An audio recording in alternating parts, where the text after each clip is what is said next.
سلام بچه‌ها، میخوام یه رژ روشن و تیره با چرب کردن نشونتون بدم یا یادتون بدم. اول چرب میکنیم یه کوچولو فقط با این.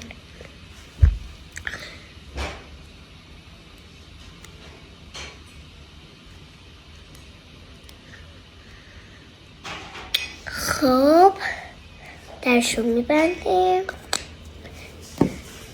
خب نه بعدش اینو میزنیم.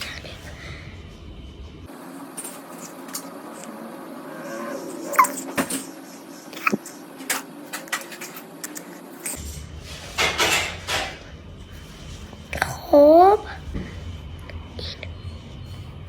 چرا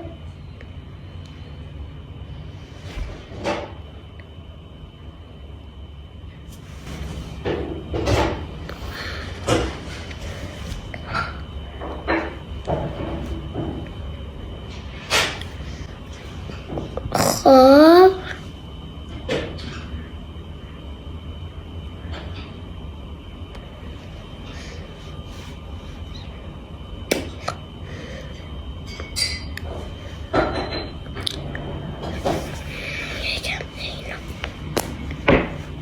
برای اینجور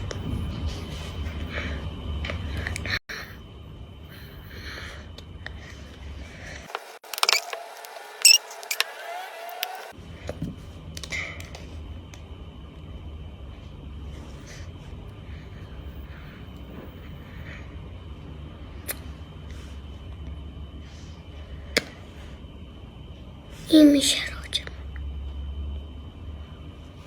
اینجوری لبامون گلبه‌ای تر از همه میشه.